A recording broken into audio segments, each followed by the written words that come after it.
Hello, everybody. Good morning. Namaste. And thank you so much for making the time to join us to commemorate World Elephant Day 2025. Just a quick technical note before we get started. We are streaming live through Zoom. And so while we are unable to monitor your comments in real time, please know that we will read and respond to every one of them after this program is done.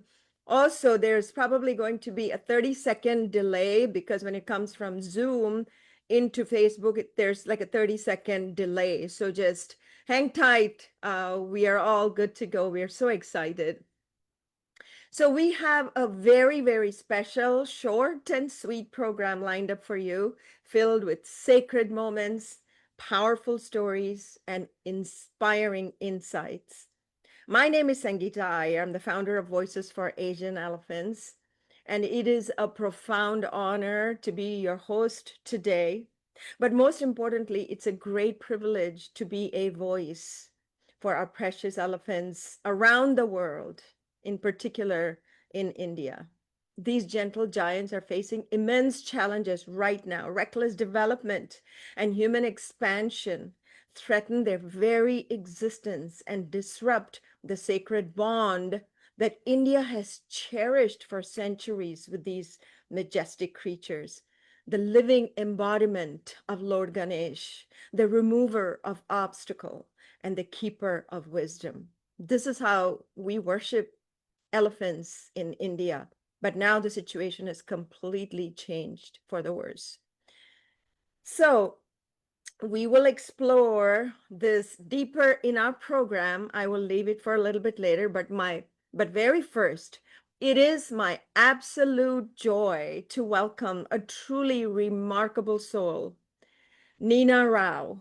She's a renowned chanter based in New York. Her voice is absolutely soothing and healing, and you got to listen to it to feel her voice.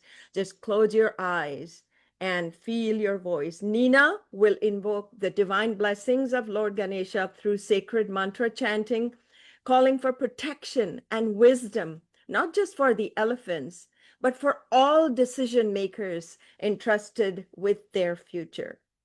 This sacred invocation reconnects us with our cultural heritage and the deep intelligence and social grace of these extraordinary animals. Nina, it is with great warmth and gratitude that we welcome you to this program.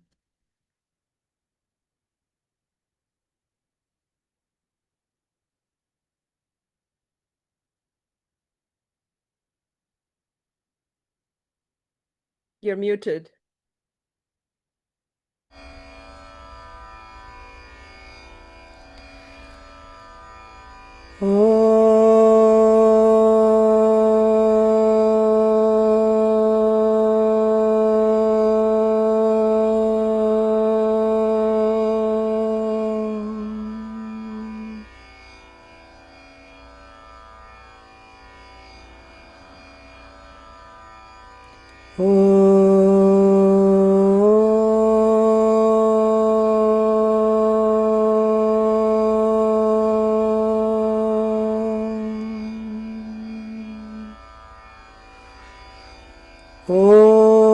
Om Ganapataye Namaha.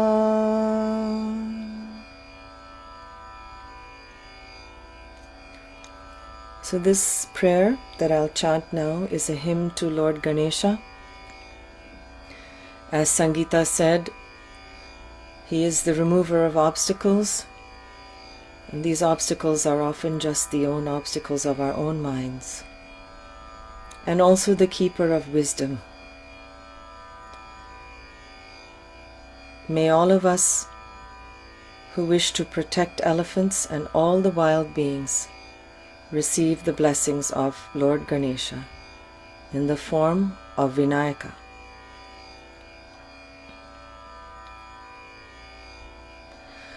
Vinayaka, Vinayaka,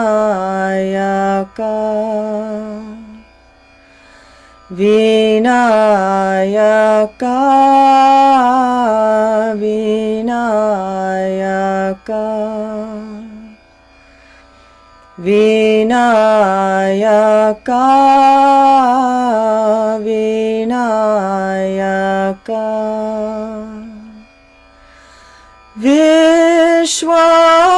Vishwadhara, Vinayaka,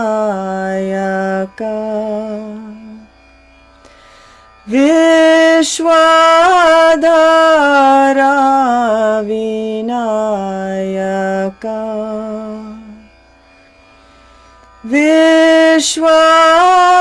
Vishwadhara, Vinayaka, Vinayaka, Vinayaka, Vinayaka, Vinayaka, Siddhi Vinayaka, Bhava Bhayanasha, Siddhi Vinayaka, Bhava Bhayanasha, Siddhi Vinayaka, Bhava Bhayanasha, Sura Muni Vandita, Shri Ganesha, Sura Muni Vandita, Shri Ganesha, Sura Muni Vandita, Shri Ganesha,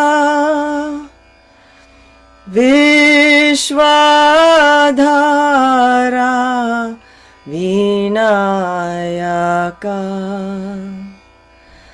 Vishwadhara, Vinayaka, Vinayaka, Vinayaka, Vinayaka, Vinayaka, Vinayaka,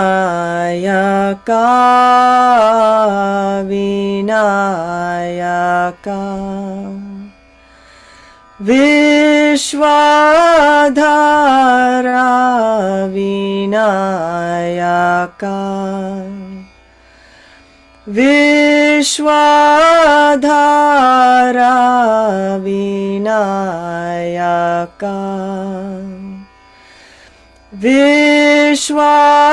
Vishwadhara, Vinayaka, Siddhi Vinayaka, Bhava Bhayanasha, Siddhi Vinayaka, Bhava Bhayanasha,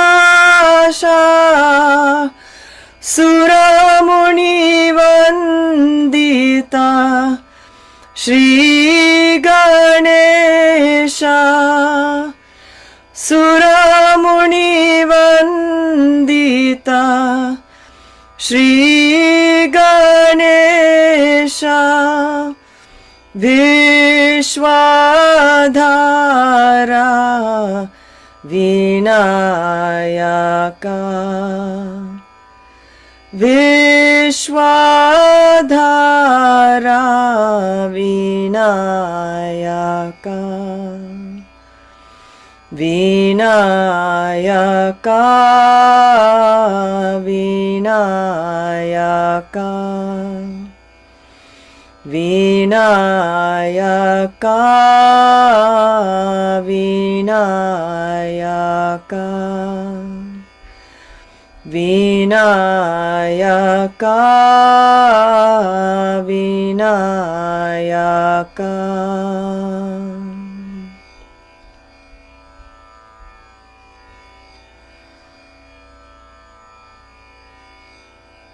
And through our energy and our focus and our meditations and our practice and just our thoughts that come deep from our heart space, we offer this prayer. Loka samasta sukhino bhavantu. May all beings in all the realms be happy and free of suffering. You can chant this along with me. Listen to your own voice. Loka samasta sukhino bhavantu. Loka samasta sukhino bhavantu. Loka samasta sukhino bhavantu. Loka samasta sukhino bhavantu. Loka samasta sukhino bhavantu. Loka samasta sukhino bhavantu. Loka samasta sukhino bhavantu. Loka samasta sukhino bhavantu. Loka samasta sukhino bhavantu. Loka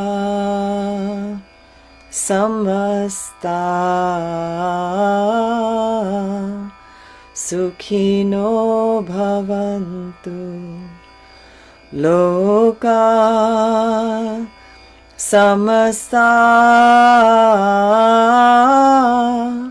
sukhino bhavantu.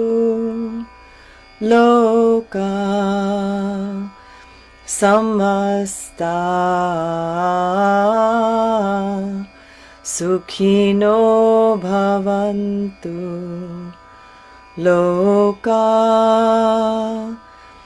samasta sukhino bhavantu. Loka samasta sukhino bhavantu. Loka samasta sukhino bhavantu.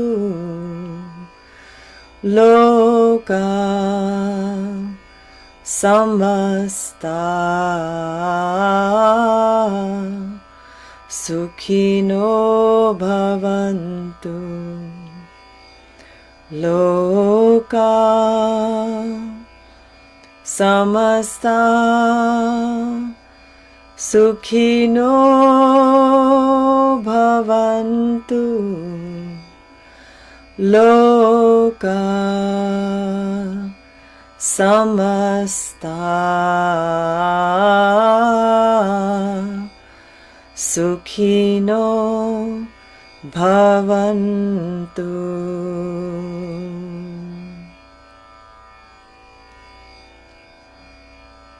Om Shanti shanti, shanti.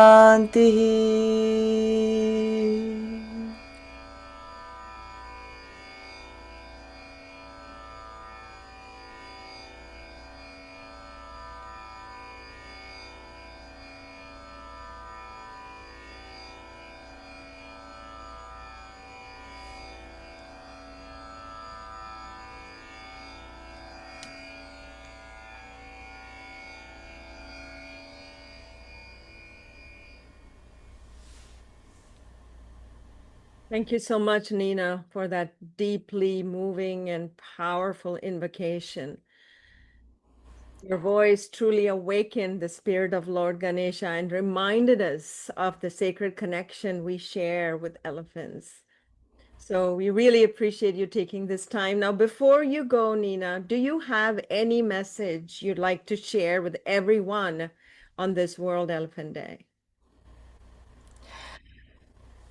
I think it's important that we, each day, each moment, as we live our lives, we remember that it's through Mother Nature that we are here, that we can be together. She supports us. And Mother Nature is not a single being. She is a composite of every being that inhabits this earth. That includes us. That includes the land on which we live and all the beings that call it home. And that includes the beautiful giants of the wild, and that includes elephants all across the world, in Africa and India. And today we're focusing on the voices of these beings as we speak for them. Thank you. What a beautiful message is that. Nina will now leave us, and I sincerely hope that her chant and words, resonated deeply with each of you, filling your hearts and soul with strength and hope for these magnificent beings. Thank you once again, Nina. So, this is something unique that we really wanted to do because at the end of the day, Indian culture is deeply connected with elephants, and we wanted to highlight this particular aspect. Now, I would like to invite you to watch a crucial short film called Prisoners for Life. I produced and directed this film as part of the 26-part short docu-series called Asian Elephants 101, supported by National Geographic Society. And this film exposes the brutal realities facing elephants in captivity, particularly in India, which is where the focus of this event is all about. The unseen, psychological and physical torment they endure. It is a call to awaken our compassion and our hearts to their suffering. And this project is deeply personal to me because, during the production of these films, I've had the extraordinary privilege of numerous encounters with individual elephants, with herds of elephants, and the entire herds and single individuals and their vulnerable babies, moments filled with awe and profound connection. But alongside those beautiful memories, I also witnessed the heartbreaking suffering of elephants trapped in captivity. That pain weighs heavily on my heart every single day, and I carry this burden with me. So I'm going to share this film called Prisoners for Life. Just give me a second so that I can cue this film for you, and we are good to watch. Here we go.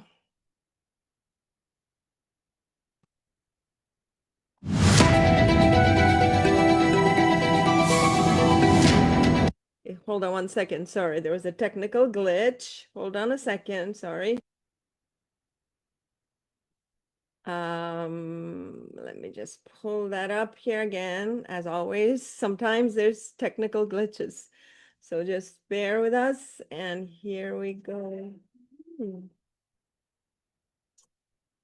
Okay, for some reason, I'm not able to bring that bring the visuals of that image. I have no idea for what reason, so please just bear with me.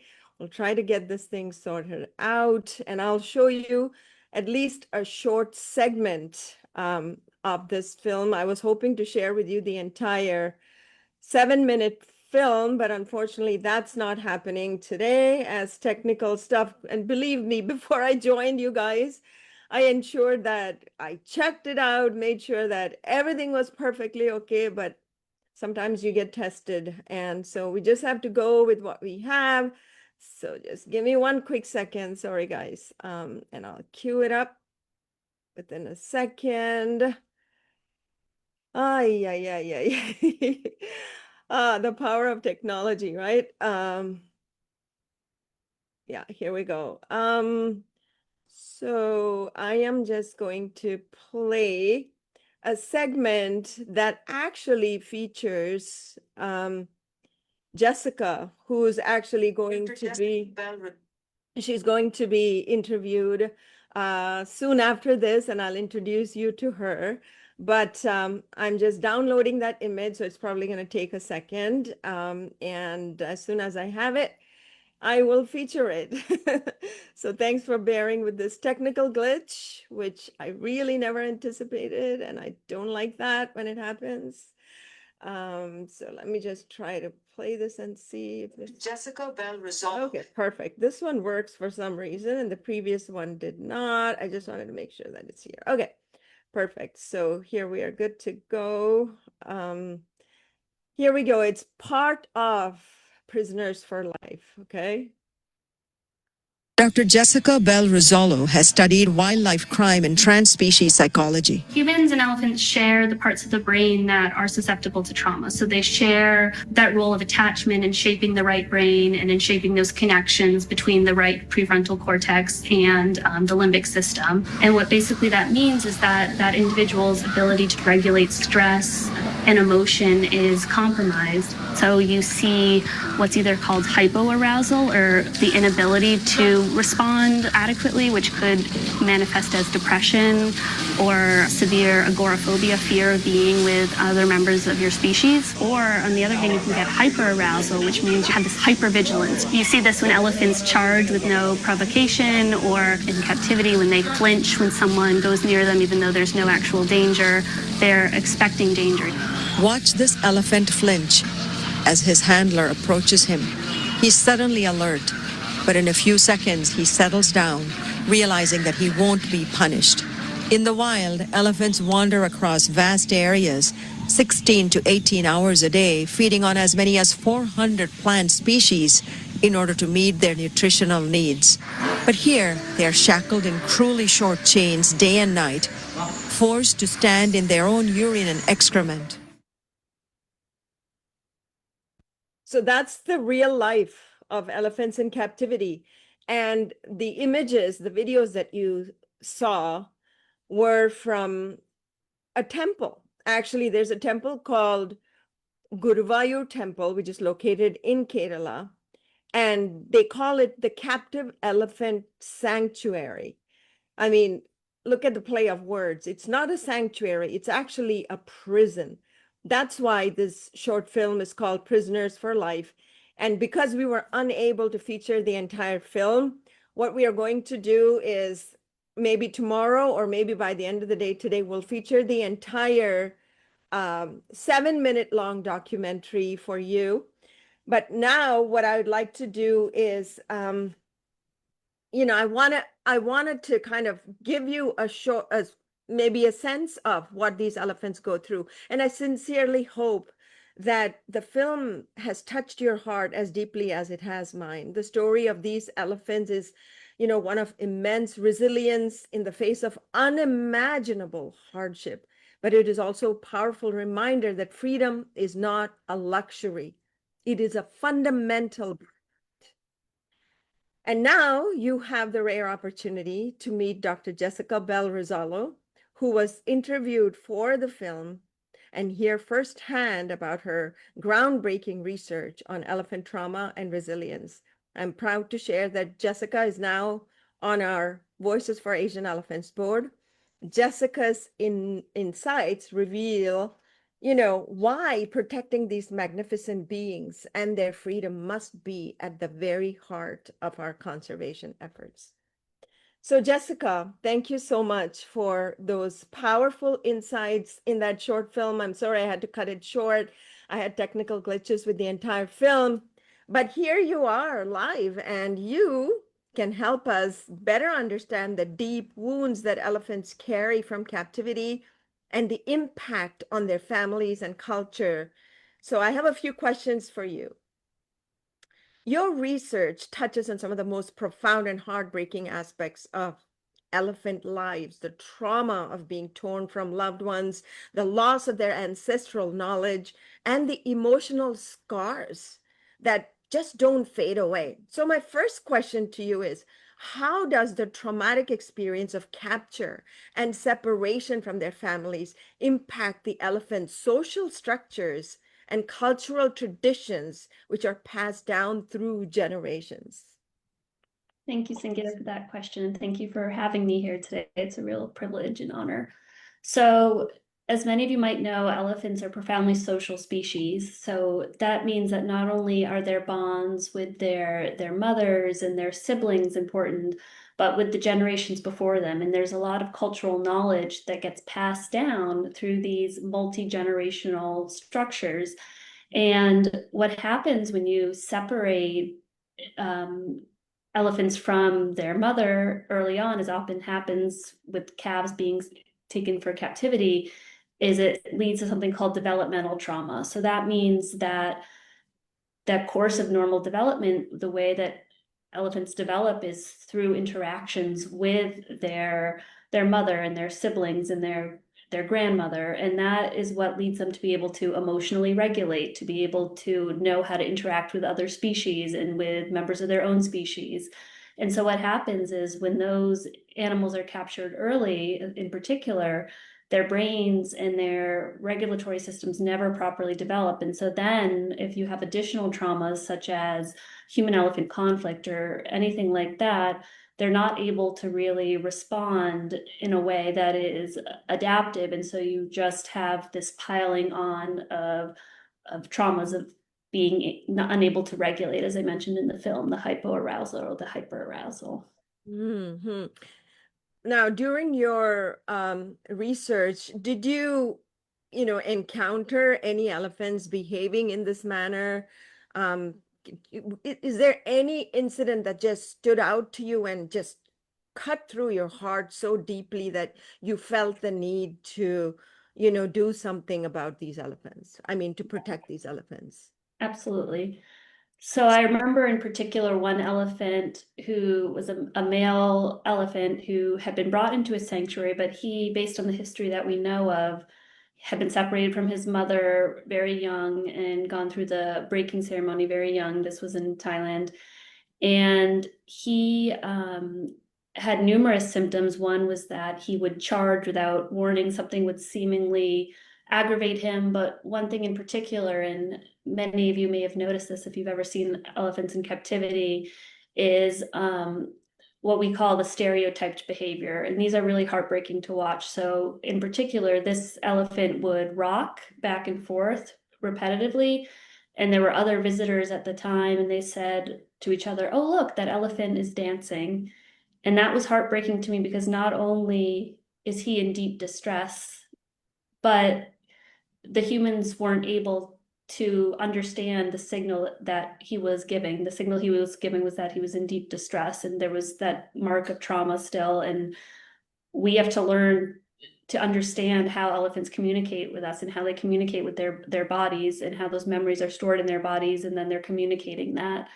And that was just very heartbreaking for me. I've also seen elephants try to comfort themselves by chewing on their own trunk when they're not able to hold trunks with another elephant. But in particular, I think that contrast of the rocking as a sign of distress and then it being misinterpreted as dancing was just very tragic and shows the need for us to understand how elephants communicate and to then respond to their communication. Yeah, there's a significant dearth of knowledge And I would really like to believe that humans are intrinsically kind and compassionate, but because of the lack of knowledge and because of the lack of understanding, as you were mentioning, it becomes imperative for us conservationists to, speak in a manner that would resonate with people so that they can take action. Now, my second question to you is, can you explain the psychological and emotional impact on the mother from whom the calf has been torn, witnessing her baby being forcibly taken away? How does this loss affect her long-term well-being and behavior, even though she's in the wild, the baby has now been snatched away from her? Mhm. That's an excellent question. So, as many of you watching might know, in the wild, the social and cultural structure of elephants is that the child lives with the mother until adolescence for the bulls and for life for the females, and that intergenerational um, structure is extremely important. And when you rupture that, it's really true that elephants don't forget, and elephants that memory is particularly damaging because in our research, we found that the deprivation of agency was extremely traumatic. So that mother elephant was not able to intervene or have control over her environment when her calf was taken. So not only is there the loss of that family structure, but that there's the loss of her sense that she has some control over her environment and her family structure. And that loss of agency is what often leads to the complex PTSD, which then you see aggression in elephants or fear or these other symptoms of mood disturbances because you change their whole physiology and their whole structure. And so um, you can imagine, we even know that elephants have complex grieving rituals and different grieving rituals for depending on who they have lost. And I think it's really important that we think of it, as you said, as a culture. These are not, they have their own culture and their cultural traditions, and we need to think about how to respect the sovereignty of their culture. Yeah, exactly. It's not just humans who have cultures. That's Every right. single creature, every single animal, as Nina was mentioning earlier, every single creature has its own culture. Just because we don't know what it is doesn't mean it doesn't exist. And this Exactly. is where the human arrogance comes to play, right? Like we are the most superior of all beings. You answered part of my next follow-up question, so I won't repeat it, but I just wanted to ask you, the trauma that she goes through, does it impact, her behavior with the other elephants or her ability to care for her future calves? Yes, absolutely it does. And so that's why you often see behaviors in elephants that have been exposed to trauma that we don't normally see in elephants that haven't been exposed to that. So things like rejecting calves or harming calves or not knowing how to care for the calves. Um, it really alters their whole ability to regulate, and that could be something as simple as not knowing how to interact with other elephants, not knowing how to, as I said, there's this complex social communication system that they learn from their parents and from their grandparents, and particularly from that maternal line, um, as it being a matriarchal society. And so that there's ripple effects really, and you can think of the ripple effects across time and across space. And so across time would be through generations, and across space would be the interactions that now that mother has with other elephants, um, even with other species. There were instances of African elephants, harming other species after they had been traumatized through culls and things like that. So you really can think of the ripple effects going both across space and down through time. Wow, that's just so devastating and heartbreaking, right? And I mean, I can't even begin to imagine what this poor child must have experienced being ripped away, because elephants have like incredible long lasting memories. So Mhm. even when you see these bull elephants being captured, they could never probably remove that vision of them being with their family, being with their mom, being with their siblings. Do they ever forget? Are they ever able to heal from such a brutal trauma of, being torn from their family, or does it continue to haunt them? Is it a lifelong situation? That's an excellent question. So the model that I think is really helpful for thinking about memory in elephants is attachment theory. And so attachment theory, all social species, we form attachments, and that really impacts what we call our internal working models, our models of ourself, of our family, of our culture, and elephants have those too. And so what we found in elephants in particular is there is some ability to have resilience, but the earlier the trauma starts, the harder that is. So when the younger the elephant is, when he or she is taken from the natal family, the harder it is to recover if that elephant is then taken into a sanctuary. With some elephants who perhaps didn't have that developmental trauma and were taken into a sanctuary relatively soon, there is some ability, and by a sanctuary, I mean a true sanctuary, not one that's labeled as a sanctuary but doesn't allow for agency, as you talked about in the film. Mm-hmm. So there is some ability for resilience, but what we really need to think about is breaking those patterns of negative interactions with how we interact with elephants to kind of stop the perpetuation of trauma, and then that ripple effect could be a positive ripple effect through generations. So otherwise it's a little bit of a band-aid on a knife wound. Yeah, it's again that the ripple effect that you mentioned is just simply, I mean, it continues. It's like a generational trauma that they carry, just as memories are passed down from generation to generation, the trauma is also passed through generations. So you talked about post-traumatic stress disorder. How do wild elephants, experience post-traumatic stress disorder, especially given the dramatic change in landscape across India and other places?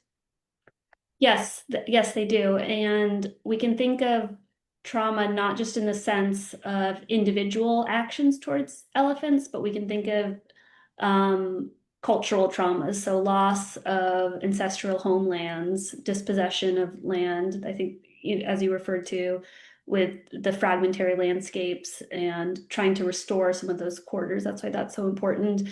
And so I think you see this a lot with human elephant conflict, where sometimes the way that humans respond to that conflict only makes it worse, in that it just reproduces the trauma. So then the elephants become more hypervigilant, become more perhaps frightened or aggressive.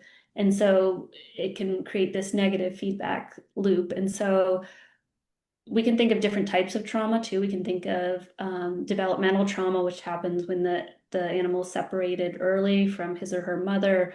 You can think of the cultural trauma of not having the space to move and make decisions. And then you can think of kind of the lack of agency as a form of trauma too. So if if they aren't able to move in their environment in a way that gives them choices about their environment, that's another form of trauma as well. Yeah, exactly. So, for instance, like across India, you see elephant bullying. Like not only is their land being taken away from them, but there are also these youth, especially men, they toss fireballs, in particular places like West Bengal. And just yesterday, on the eve of World Elephant Day, a video is circulating on Twitter, or what's now called X, where you have in Odisha young men tossing fireballs. I immediately took that report and I shared it with the, chief wildlife warden and one of the highest authorities. And what is being done in terms of, addressing the post-traumatic stress disorder? Like, are these people even aware? How can we engage the authorities so they understand that it's not just band-aid approach, as you mentioned, that, don't do this, don't do that, we'll punish you. All that is important, but the long term, what do you think is a long-term solution for this? That's a really excellent question. So I thought about this a couple of years ago and I was thinking about conservation, because as someone who has a foot in the conservation world and the animal sentience, animal welfare world, sometimes the people from those worlds don't talk, and sometimes conservation quote unquote solutions don't take into affect the idea that animals are individual beings with psychologies, and you really have to think of them as psychological beings when you're thinking about how to design conservation. And so I think of there being a paradigm shift in how we think about conservation. Conservation is not just about the number of animals or the gender ratio or genetic diversity.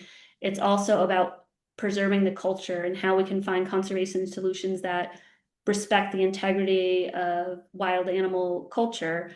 And I think for that, there needs to be education about the idea that these animals are psychological, they're social, they have culture, and rather than a behaviorist kind of paradigm of not understanding their signs of distress as signs of distress. So when they're fearful or when they charge or things like that, you have to understand where that's coming from, and that will change your then solutions if you are thinking about the problem differently. Mhm. What I want to do now is I want to play another short clip for people so they can watch it, and then we'll come back and carry on with the discussion for a couple more minutes. Okay, so Wonderful, thank you. yeah, don't go away, hang in there.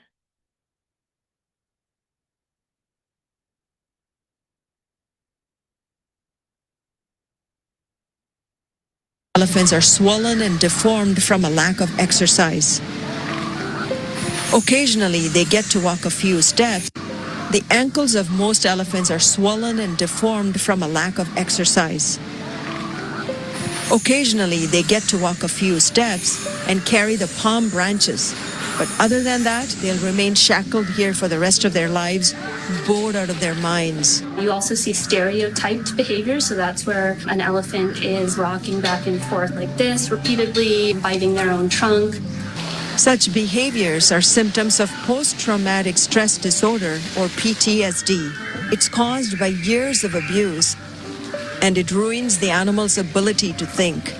If the trauma persists, PTSD can hinder brain development, as seen in almost all captive elephants. Dr. Rizzolo says there are 3 deeper issues that cause PTSD.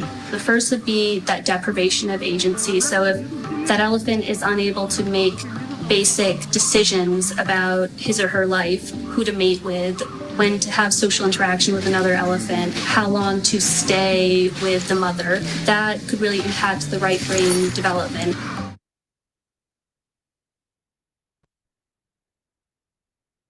And so this is what Jessica was talking about when she said swaying back and forth, the post-traumatic stress disorder. I just wanted to share that with people because I hope people understand this is not just dancing. This is like they're going through serious stress. So Jess, the question I have for you is, how does the rupture of elephant family bonds and culture, caused by captivity, how does it influence the overall resilience and survival of wild elephant populations? That's a great question. So I think you can think of the trauma of occurring to the animal, or often the calf that's taken away, but you can also think, as we were talking about, the trauma to the culture left behind. So the mother, the siblings, the grandmother.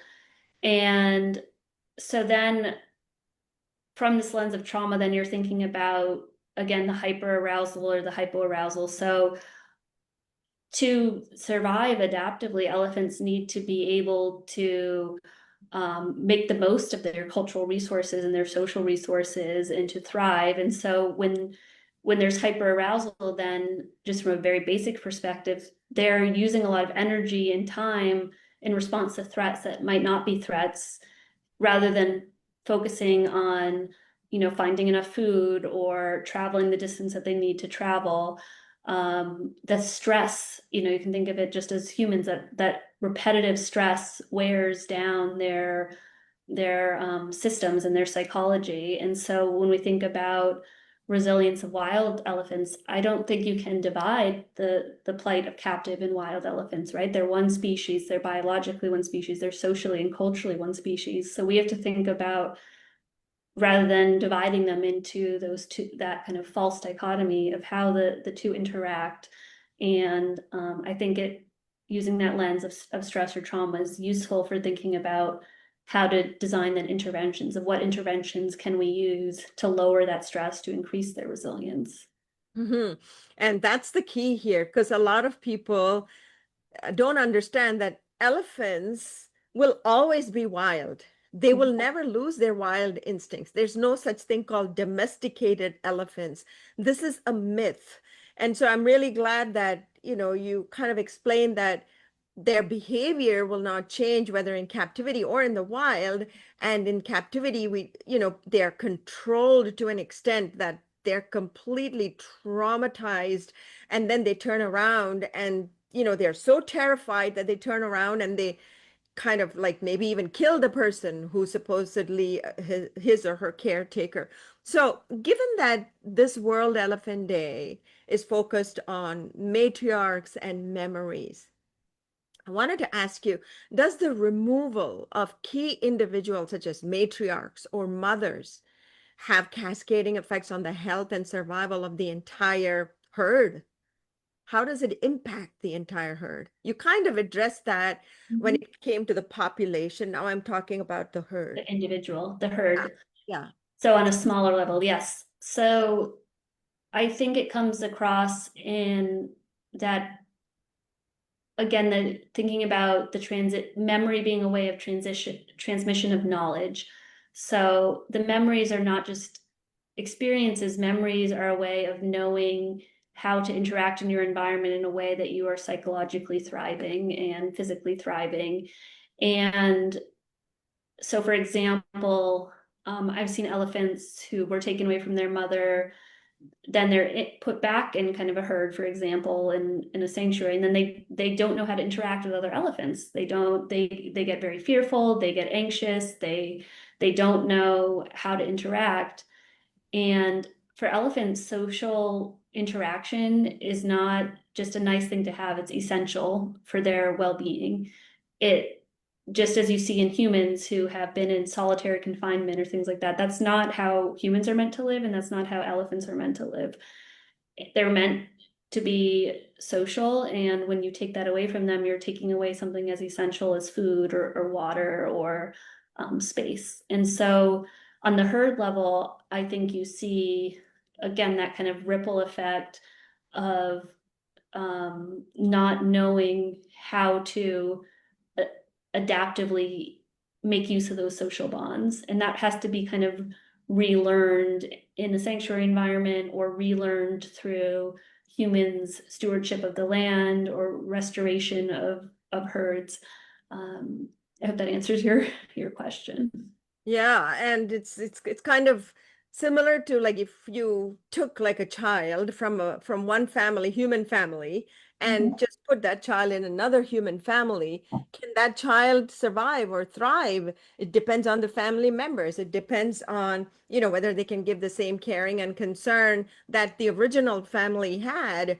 I mean, it happens with human families sometimes, but it's very challenging. And so like you said, it takes time for them to adapt and adjust, and we have to be absolutely compassionate and supportive of that transition if they're taken and put in a sanctuary because the mother has passed away because of unavoidable reasons. One of the most incredible sanctuaries that I absolutely love and admire is the Sheldrick's Wildlife Trust. Right. Incredible. The work they do is just absolutely phenomenal. And there's so much that the world can learn from this sanctuary, So we're coming to a close. I have a couple more questions. What can we learn from elephants' responses to captivity trauma that can guide us in shaping more compassion and effective conservation strategies? So one idea I think is not thinking of elephants as interchangeable, as you mentioned. So I think there is a bit of a paradigm shift that I'm hoping to see in conservation, having worked in that area, of understanding this. When you understand, so the whole reason that elephants have trauma in captivity is because they're social beings, they have deep-seated memories, they have these familial bonds.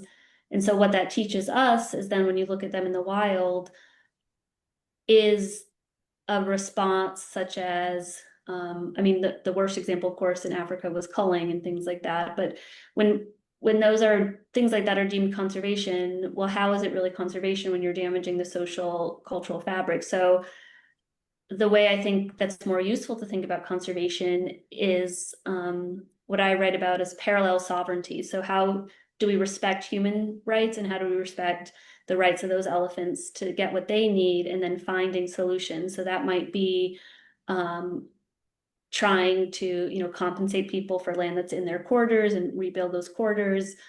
So it's not that we're privileging the elephants or privileging the humans. It's about respecting them as a parallel kind of sovereign nation. And how do we think about conservation from that perspective, and not thinking of them as interchangeable? If we can pick an elephant out of this herd and just put them with another elephant in a captive setting, and immediately it's going to be okay. Even if that captive setting is a sanctuary, you have to, as you said, give them time to adjust. And what the Sheldrick Trust does, which is amazing, is allow them agency in picking their, their friends and their colleagues there. So I think really that paradigm shift in conservation comes from thinking of them as individuals and thinking of them as having kind of sovereignty over the land as well. Yeah, that's a beautiful response. And one final question. So before I ask that question, I just wanted to throw in a little bit about what Voices for Asian Elephants is doing to address exactly what you just said. Just recently, we have secured 16 acres of farmland, and this is actually a corridor land, and we are transforming it into an elephant corridor where we're planting saplings, elephant-friendly, seed-bearing saplings. I mean, including seedless saplings like bamboo and guava, mango, and jackfruit, and all of these things that elephants devour. So in doing what we are doing to support the elephants, we are also actually employing tribal communities, approximately 200 plus tribal people, especially women, tribal women. They're pretty awesome. They rock. I love them.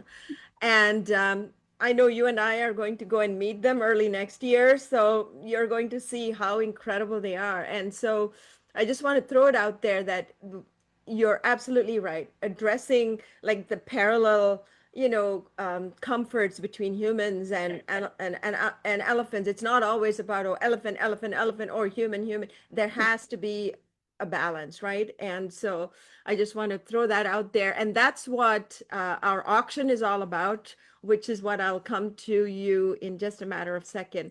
Here's my final question to you, my dear Jess.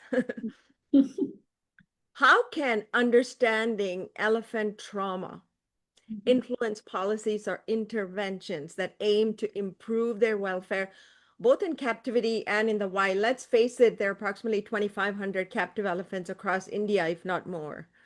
And right now, according to my understanding, there's been a significant decline in the wild elephant population because their land has been completely reduced. Just in 2024, 29,000 hectares of land have been diverted for human, profit, like mining and stuff like that. And in the past 10 years, I mean, they've had the highest land diversion in the past decade. So at this rate, elephants are losing their land at an unprecedented rate. Now, how can we ensure that the policy and decision makers kind of get a grip on the psychology that by treating them the way they're being treated, by just looting their land and exploiting it for human benefit, how can we ensure that they understand the psychology that goes on and the responses of the elephants when their land is being looted, and how does that impact humans as well? Like, because what happens to elephants ultimately impacts humans as well. That's a great question. And I think it's probably a multi-pronged response. So I think one is education through both children all the way up to policymakers about I think some of the science is still a little bit not perhaps widely known about, and it's considered sometimes anthropomorphism to think that elephants have psychology or have these deep social bonds. And sometimes I think stories of ways of, individual elephants, and anyone who's met an elephant knows that they have unique personalities and they have unique traits, and sharing those stories. And I think also,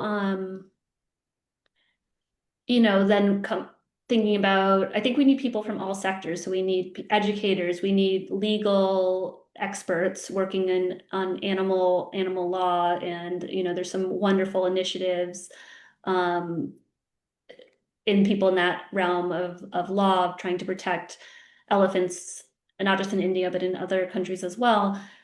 And then I think we need scientists and conservationists to realize that we can talk about animal well-being and animal welfare, and that is science as well. That's not anthropomorphism. That's its own arm of science, and that is scientifically valid and needs to be incorporated when we think about what are the ecological, when you do an ecological assessment of a mine or of a road, taking into account that trauma, that psychological and social repercussions. And again, if you prevent the trauma, that's a lot better than trying to patch it up later. And so how can we have a, preventative approach towards wildlife, of where we try and prevent harm as well as repair harm? And then I think to what we were talking about just a minute ago with the human elephant cultures and how they can coexist. And as we were talking about earlier about the robotic elephants that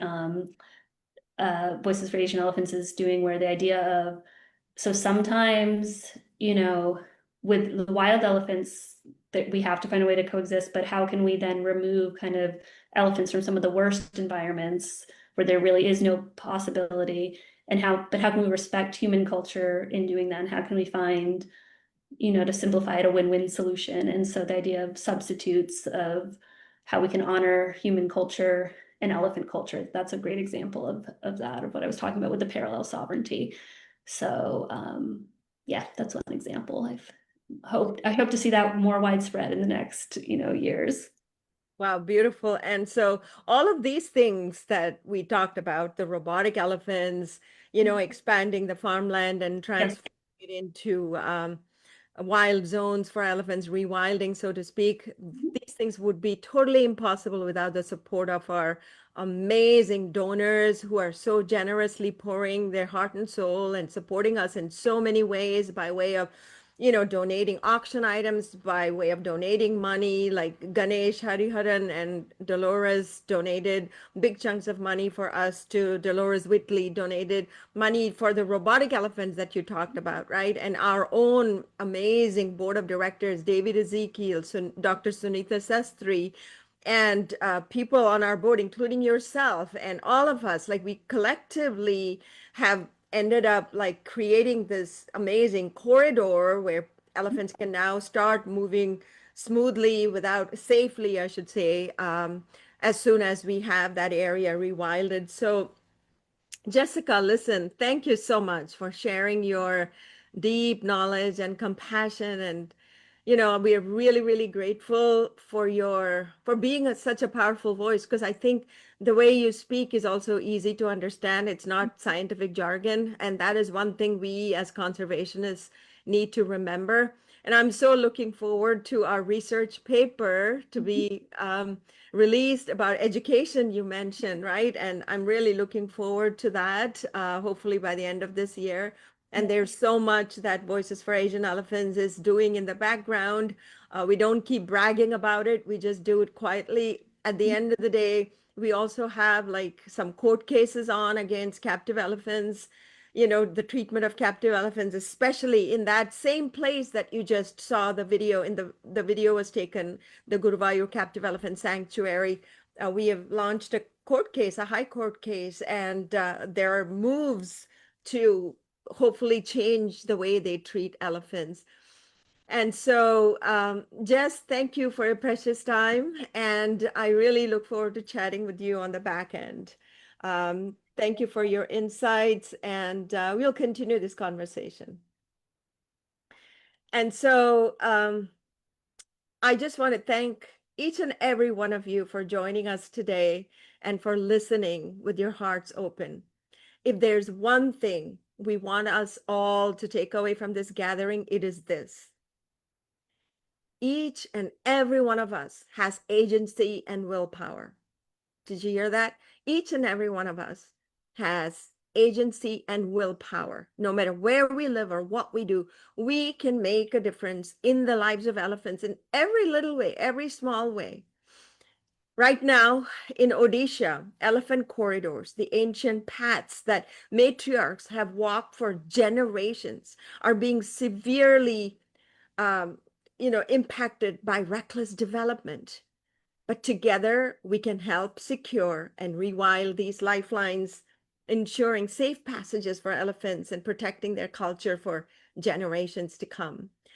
And to make this vision a reality, we have launched the Ellie Footprints Auction 2025. The link is in the comments, in the post itself. It is filled with incredible, one-of-a-kind treasures donated by heart-centered people from around the world. And each piece is a testament to love for elephants. Every bid brings us closer to giving them the freedom that they deserve. And I invite you to explore the auction. Find something that speaks to your heart and know that your choice will ripple into the lives of these magnificent beings. Whether it's experience that you're looking for, whether it's artwork, whether it's jewelry. All of us buy things. You might as well buy it from an auction that'll help elephants. And the artists like Ross Coleman, she has created, handcrafted the jewelry, honoring the sacred. They have actually, Shay has donated such beautiful Ganesha jewelry with beautiful pendants and stuff. Gary Hodges, he has donated some great artwork. And today we are launching the whimsical elephants. That was actually donated by our wonderful Sylvie Malafont, and she has been an absolute supporter of all of our projects. David Ezekiel has donated the Barbados stuff. Grotto Bay has donated a stay, a weekend stay in Bermuda. Mind you, I lived in Bermuda for 9 years. It's a fantastic place. If you get a chance, just take it up. And most importantly, here's the great thing: if you're looking for experiences, Zulu Nala has donated 5 safaris. 4 of them are gone, and if I'm correct, one is just about to get snatched. And so there are a lot of good stuff. Just go and check it out. Amazing shawls, amazing Ganesha copper collection. Just go and check it out and buy gifts for your birthday, for Christmas, Thanksgiving, whatever event, and just start stocking it up right now. Some of them could be a stocking stuffer. So listen, it has been wonderful to join you guys, and thank you so much for taking the time to participate in this very unique event that actually brought together the science, religion, not religion, I would say spirituality, science, and conservation together under one roof. And I hope to continue to do more such events in the future. So thank you. And on this World Elephant Day, do something, just anything. All right. Take care. We'll talk again soon. Bye-bye.